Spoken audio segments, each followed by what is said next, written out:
Okay, so to maximize our time, I will go ahead and get started. I see we're at 4:15.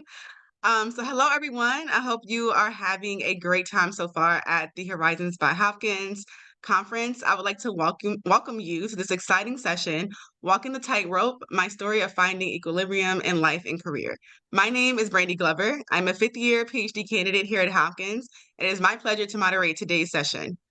To walk us through her incredible and inspiring journey of career and life as a wife and a devoted mother, allow me to introduce Dr. Morgan Schrock. Dr. Schrock is a veterinarian who lives in Central Ohio with her husband and two daughters. Following graduation from veterinary school, she conducted cancer research for 10 years at The Ohio State University, where she completed her PhD in postdoctoral training. While in academia, her research focused on testing novel treatments for human and veterinary cancer patients. She currently works at the Fairfield Area Humane Society as an associate veterinarian, where she shares her passion for client communication and education.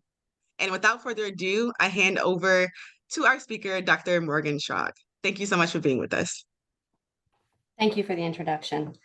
Um, I'm here to talk to you guys about an experience that happened to me during my postdoc and how that helped create a balance in my life, how I found that balance in my life and career.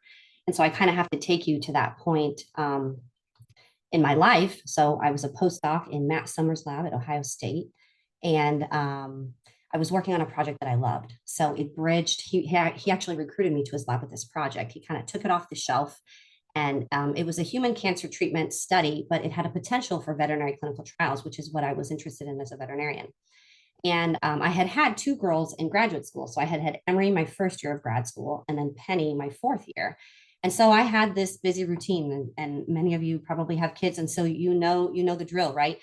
Get the kids to daycare, spend the day doing experiments, come home, do the kid shift at night, and then after everyone's in bed, you have a couple hours to analyze data. And I was spending a lot of time writing because I had stayed at Ohio State for my PhD and my postdoc, and I have personal reasons for that, and I'm happy to answer questions about it. But I had a really good program officer when I was submitting a KO1 at the end of my PhD, and he said, "Look, if you're going to stay at the same place, you really need to get a postdoctoral fellowship to show that you're competitive at the national level."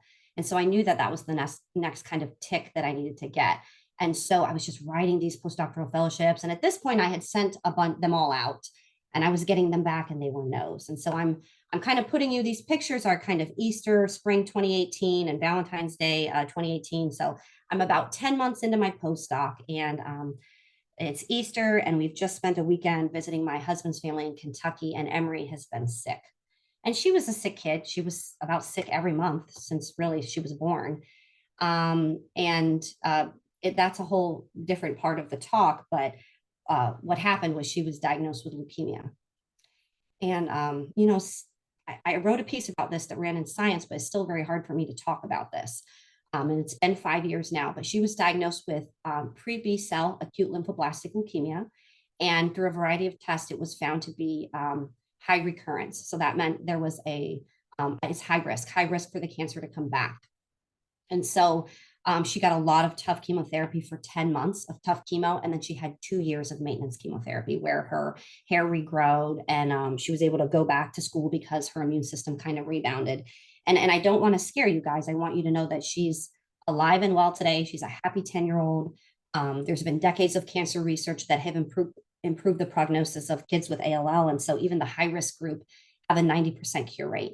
And so Emery was singing Christmas carols this morning. She's doing great. And I have a lot of stories of that part of our journey, but they're not the scope of this talk. So if you want to hear more about what we went through as a family and Emery and all of that stuff, there's a Pelotonia podcast. It's season 1, episode 12. It's called My Medicine's Working Mommy. And that's devoted to talking about the medical journey that Emery went on. But I'm here to talk to you about work. And so, I had a postdoc. I didn't just have a job. I had a career that I was working towards, like all of you. And so I had a really fantastic boss. His name is Matt Summers. He's right here, and this was our lab. And he really did everything right. And so I'm here to tell you, like, this is what you should do when you become a PI. So he gave me the time and space that I needed to take care of my family. And because that looks differently for different people, I want to lay it out for you. He never bothered me with lab stuff. Now, I guarantee you that I left some $400 antibody in a box hidden somewhere in the, in the freezer that he wanted to find. He never called me about it. He protected my project. So when I found out Emery was diagnosed, I made two phone calls. One was to my mom, and one was to Matt. And I said, Emery's been diagnosed with leukemia. I'm sorry, but I have to leave the lab. Just clear my bench and give my project to someone else. And it was Easter when she was diagnosed, so he didn't call me back, but he reached out and said that he supported me. And unbeknownst to me at the time, he protected that project. He kept it for me, and he was in a lucky position that he was able to do that because it wasn't actually funded by his R01s. So not every PI is going to be in that situation, but he kept that project as a side for me, and he didn't have to. He also protected my job. So there was family medical leave paperwork that was very difficult for me to even, it just, any little task was daunting because when we were taking Emery to these appointments, they were checking to make sure the cancer hadn't come back. That's stressful. She's so weak from the chemotherapy that we have to carry her in. You know, she's got bruises all over her head. She's losing her hair. She has these side effects. She's not sleeping. She's vomiting. There's all of these things. And then you have to also, on top of that, he only called twice. And one time he called was to ask if I had gotten the paperwork that it needed filled out. And having an oncologist fill out her diagnosis and sign this paperwork just seemed so unnecessary to me. It just was something I couldn't handle. But he somehow talked me into filling out that paperwork, which ended up being really critical because the family medical leave was the official documentation that I needed from OSU when and I'll tell you, I did end up returning to his lab. When I returned to his lab and I submitted K awards, I needed to have that family medical leave for them to be able to deduct that time from my timeline to figure out, how long I qualified for those K awards. And so he was really thinking of me then when I wasn't really thinking of my own career. And the other thing that he did was he protected my postdoctoral fellowship. So the second call, the only other call that he made to me during that time when Emery was getting all that medicine was he said, the American Brain Tumor Association is called, Morgan, and they're looking for you and they want to talk to you. And he was kind of making sure it wasn't a hospital day. And I said, Matt, they don't call you if you don't get it, right? And so I just thought, man, I'm going to have to deal with this now. It's one more thing I'm going to have to do. And I didn't even want to receive the call. And he said, Morgan, just get listen to them. And so they awarded me the fellowship. It was a huge honor. They only selected 5 out of a ton, hugely competitive applications. And he set up a deferment for me, which, I just didn't have the mental capability to deal with that. And so I was able to accept the award and defer it for 6 months. And he did all of that kind of behind the scenes. A lot of that stuff, he didn't tell me that he was doing. So he created this space for me in his lab. He kept it open without any pressure. He knew that I might not return, but he hoped that I did. And so that's a special kind of it takes a special kind of person to be able to do that. He was looking out for me when I wasn't looking out for myself. So a lot of people ask me, how did you cope with that? It's something no one ever wants to go to with their children. Well, you're in graduate program, you guys work in hospital settings, you know what stress is like. I'm sure you have coping mechanisms. So I went for runs, I read trashy romance novels. I had a lot of mental imagery skills that I had learned from playing field hockey in college. And I have my email listed on my thank you slide at the end of the talk. I'm happy to talk to anyone about that. Those were particularly helpful at shutting down negative thoughts. And then if those fail, there's always Pepsi and chocolate cake. And what I found was that that was kind of my tool bag, right? And so I would reach for one for a certain reason. So if I needed to reflect on something, I would go for a run. And if I was stuck in the hospital, Emery would be hospitalized for 2 weeks at a time and she didn't want me to leave her. I couldn't ask a nurse to come in and sit with her while I went for a 20-minute run. That's when I would pack a bunch of books. And so, I'm here to tell you that you can't just have one coping mechanism. You've kind of got to have a couple different things. And I hadn't, at this point in my life, when I was going through this, I hadn't worked this out. I just knew that these were things I like to do. And I also have a disclaimer here that I was really lucky that I even had the time to do these things because, to be honest, my husband is a physician and he's a critical care physician. And there has always been a kind of yin and yang between our careers. And times it's not served me well, right? So it's been hard to stay at the same institution and do research. We all know that that's kind of a no-no.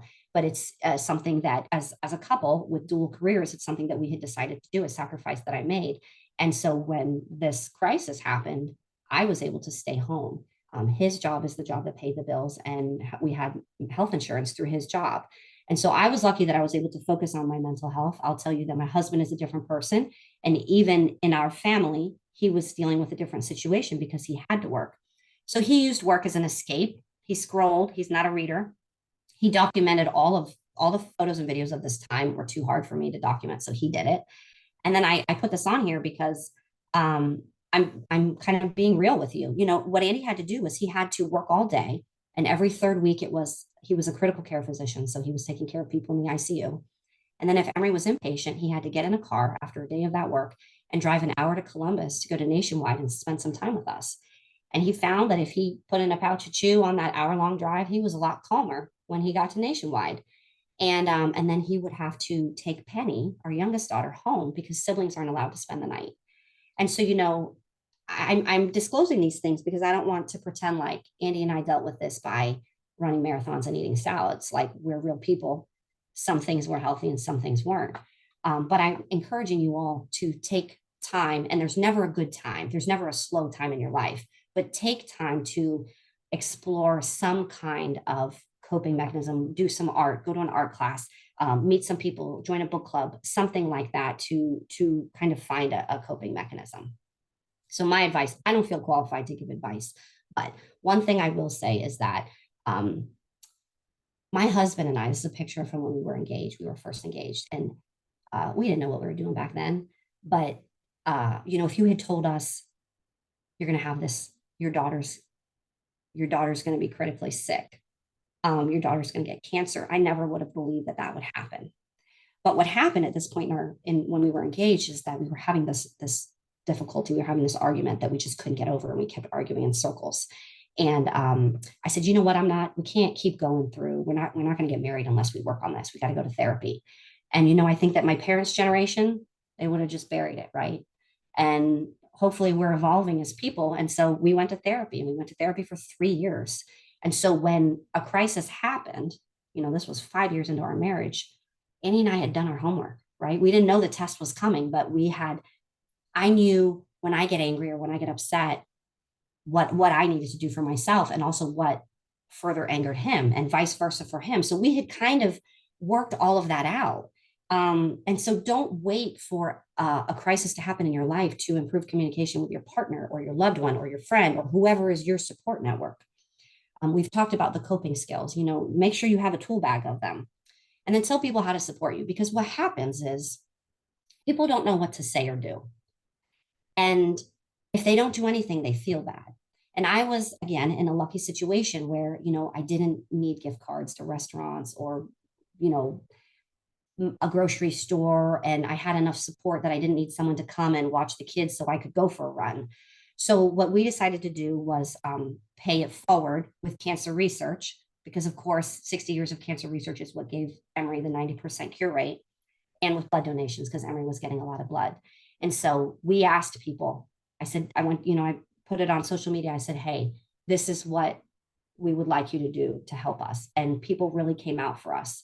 And so it's never wrong if you're having anything in your life, whether it's depression, to tell people what you need from them. And that's, you know, as a friend, we're happy. We're happy to be able to help each other. And I guess we should get used to and normalize asking for help.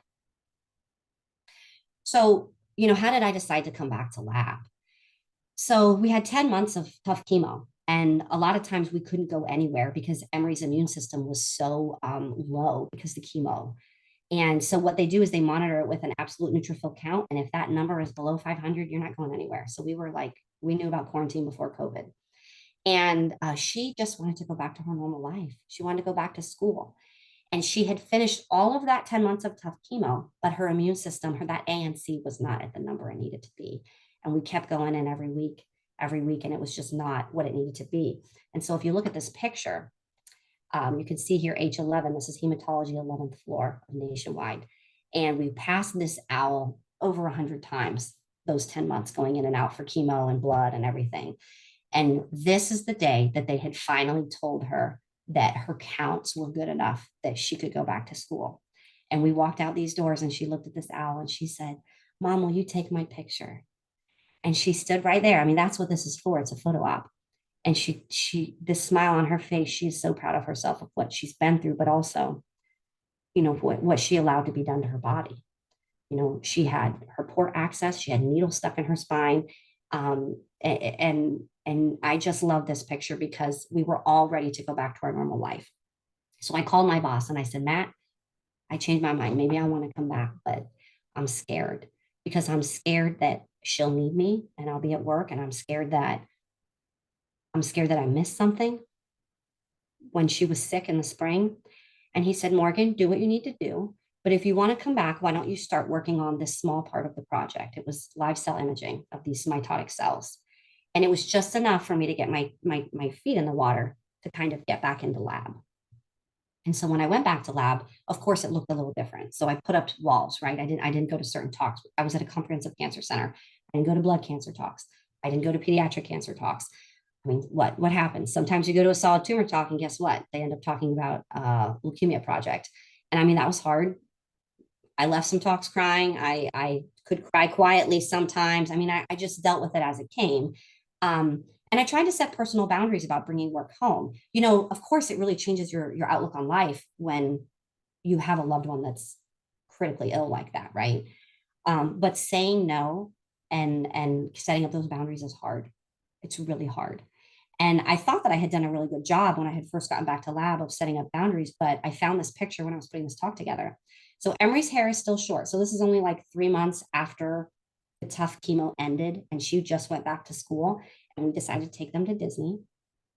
And, my husband's taking this picture, and what do I have under my purse? My work laptop. I'm working in the nooks and crannies like we all do, like I'm sure you all do. So I noticed that there were a number of questions in online on the app about the balance. And I want to fully disclose that I did my postdoc. I wrote my paper. I did the work. I got grants to do my veterinary work. I did those projects, my own little sub projects. I did everything I wanted to do, and I finished my postdoc. And in my fourth year, I applied for a K-99. And that was all part of my trajectory of having my own lab. And it was extraordinarily difficult. And I had written K awards before. I had tried for a K01, but it got a little unhealthy with this. And I almost think I got kind of manic. I mean, I think that I was sleeping 2 hours a night, 2 hours a day for that week before it was due. I mean, I just allowed it to take me to a really unhealthy place. And when you're putting your bio sketch together and you're compiling all this stuff, and I have to account for my family medical leave and everything, you kind of look at everything and you try to make, you know how it is, you try to make it look like you've planned everything. Obviously, I can't plan my daughter being sick, but it just so happened that the science of these dogs that I was interested in that naturally got cancer, the brain cancer that they got, there had been a study that came out that looked at the high grade gliomas genetically and epigenetically, and they found that those gliomas in pet dogs resembled pediatric cancers more than adult. And so that was the focus of the K99, was kind of pediatric high grade glioma. And I had kind of, and I didn't mean to do this and it was subconscious, but I had kind of created this narrative in the back of my mind that, that's why Emmy got sick. It was to make me a better scientist. And I do think that I see things and see things differently since what I've been through. But that can be a real toxic thought to have. And I also realized when I was putting that K99 in that my boss, who is an associate professor, put 2 R01s in. His wife, who's an assistant professor, put 2 R01s in, and I was putting my K99 in the same cycle. And that allowed me to very clearly see what my future looked like. And I realized that this trajectory was going to require more work of me, not less. And at that time, I had been doing some journaling, and these journals. I have one it's called "Cultivate What Matters," and it makes you look at different areas of your life. And I realized that every single area of my life was being sacrificed by my job, and so I made the decision to leave academic research. The kids made this sign for me, and it was hard, but I'll tell you, I have no regrets. Like being on the other side, I have no regrets. And so, if you have questions about that, you can email me. I'll have my email on the last slide. But I just have one parting thought. This is my last slide, that I kind of just want to start an ongoing conversation about how to support each other, because I had a very specific experience. There are very few people who, when you say, well, my daughter got cancer when I had my postdoc, everybody is understanding about that. Everybody understands the gravity of that. But if you said, I went through a mental health crisis, I had depression after I lost a loved one, those have more stigma. And there were very clear start and end dates with Emory, right? I have a diagnosis date of April 1st, 2018. I know the day that she went back to school. But with mental health issues, it's a little more fluid and it's more gray. And so, we just have to have a conversation about how we manage that and how we support each other. How do we, my boss did everything right. How do we support, the people down the chain, but trainees, how do we support our PIs because they're going through a really stressful thing too. And then I just wanted to show you this illustration. So I wanted to thank my boss, and I ended up writing something that ran in the working life column in Science.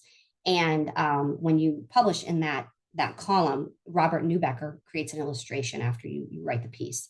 And so he created this illustration, and this is my boss. And I just think it's such a beautiful depiction of what happened, because this is my boss keeping the lights on for me as I went through this really hard, dark spot with my daughter. And in fact, the first version of the illustration, I was holding her in my arms.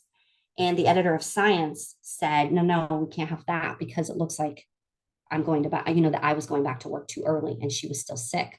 But that's actually the version that I have taped next to my computer screen, because that's what it felt like Matt was doing for me. Matt was keeping the lights on for me, just in the hope that I might return. So I just wanted to thank you all for your patience. This is my wonderful boss. This was the lab that I worked in. This is what I'm into now. This is Emory at the end of her volleyball season. And this is that Pelotonia podcast.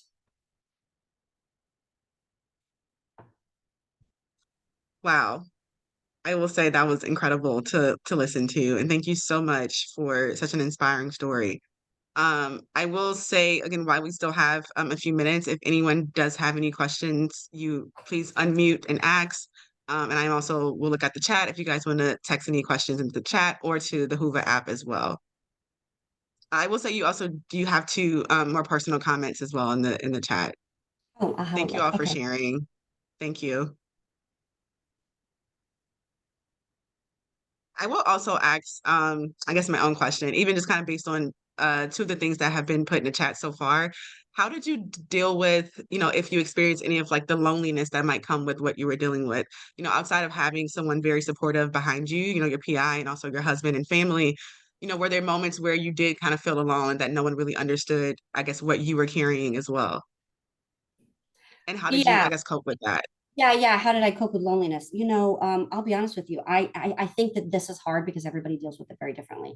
So on the 12th floor, if you're inpatient at Nationwide, that means you're pretty sick and you're getting tough chemo. There's a community place where you can go in. And I remember one of the very first weeks I went in there to get some food or, I don't know, read a book, get out of the room.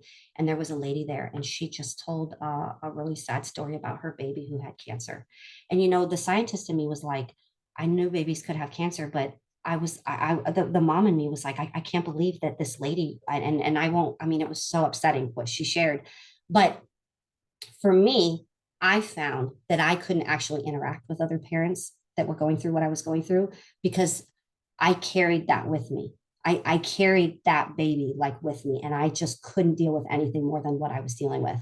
And so I didn't feel lonely. I put up a lot of walls because I couldn't deal with that. So everybody's different, but yeah, I mean, you might feel lonely, and I think that being in academia, the work is so demanding. You don't have time for friendships. I mean, how many of us have time to like go meet up? Oh yeah, there's like a lab, mixer, but like a friend that you could call. I mean, I think that that's one of the things that I've been working on since I've been out of academia is like making friends. No, that I can also agree with that. As I kind of alluded to you earlier, I am in my fifth year and I also have two kids and I do feel like that is a thing to going through academia and again not everybody has kids so it's kind of hard for people to understand your life once you walk outside of lab. Yeah. But yeah, no, yeah, so I And completely understand that. and there were some comments about like finding a balance. I think one thing that I didn't say is that the things that make you happy change in your life. So like the balance that I had when I started my postdoc, what I wanted was very different from like the year after Emory got sick and then even a couple years later. And so it's not like you figure it out. Like you keep figuring it out. Like you keep honing it, it changes. And so that's how you should guide your decisions, is like what's making you happy. Yeah, no, I think that is absolutely true. Because even through grad school, I can see how first year and even to now, a lot of priorities and, like you said, this desires have changed as well. So I can Right. see that happening for the long haul too. Yes. But I will say, I see that we are up for time. Oh wait, I think we have one more question. Sorry. It says now, years later, of that process, would you have changed something? I think that's a really great question. That is a really great question. Would I have changed anything? You know what? No. But look, and that's what I say. I had a great situation. I had a great boss. And my PhD boss, who was great, she would have put some pressure on me. And I think that I would have cracked. I don't think I ever would have come back at all to finish my postdoc if it had been. So I think I was just very lucky. And I think that, I was an older postdoc. I mean, I was 29 when I started grad school. So I was kind of at a different place in my life where I was able to be like, kind of recognize that work wasn't everything. Um, but I'm very lucky and I had a good outcome. So, I'm going to say, look at my daughter right now. Look at her. I'm not going to say that I would change anything. Definitely love that. Well, thank you so much, Dr. Schrock, for your remarkable story. And truly, thank you for sharing your transparency as well. And I think it is incredible that you had the support system that you had to allow you to go through those phases and determine what you wanted in your own time as well. And so, again, thank you all as well for attending. And please take this short time to refresh and recharge for 5 minutes. And then please join for one of the next sessions that will begin at 4:45. Thank you all so much. Mhm. Brandy.